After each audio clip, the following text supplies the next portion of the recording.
Омикрон – новый вариант коронавирусной инфекции, которая с нами уже 2 года. Штамм впервые возник в Южной Африке в ноябре 2021 года. И уже в начале декабря там наблюдался рост заболеваемости.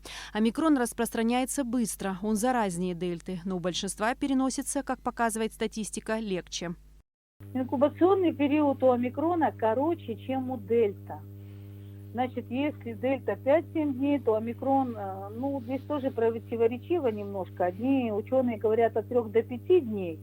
Вот. А это все зависит от иммунитета, от возраста и от количества вирусной нагрузки.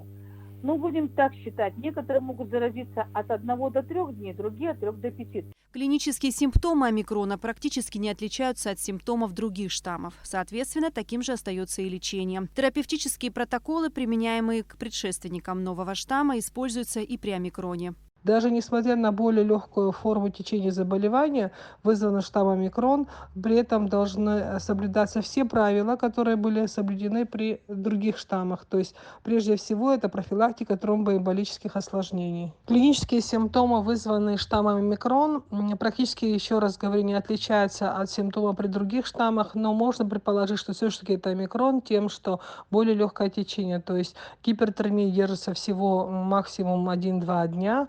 И ломота в теле не такая выраженная, как при других штаммах. И поражение идет верхних дыхательных путей, то есть это трахея и чаще всего там ларингиты, фарингиты, в отличие от других штаммов, особенно дельта, который поражает нижние дыхательные пути. Актуальной остается и вакцинация. Президент Российской Федерации Владимир Путин указал на высокую эффективность спутника ВИ против омикрона. Я разговаривал с руководителем института имени Гамалея. Они провели исследования, и спутник ВИ точно нейтрализует новый штамм омикрон. Есть исследования, которые доказывают достаточно высокую эффективность вакцины против тяжелого течения заболевания. Что вакцинация на 100% не защищает от заражения любыми штаммами коронавирусной инфекции.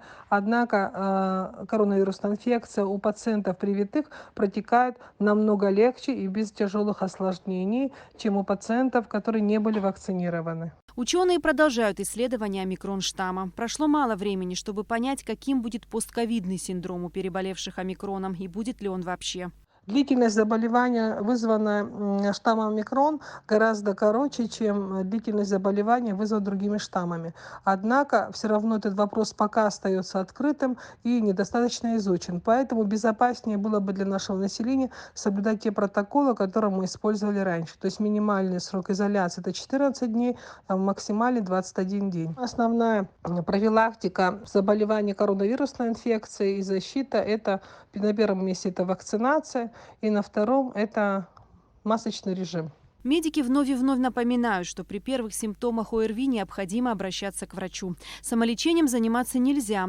В ожидании назначения пациентам доступны традиционные методы – обильное питье, прием витаминов и обязательная изоляция. У меня большая просьба нашим уважаемым пациентам не заниматься самолечением антибиотиками, потому что в первый же день начинается: я делаю цефтриаксон, я пью антибиотики.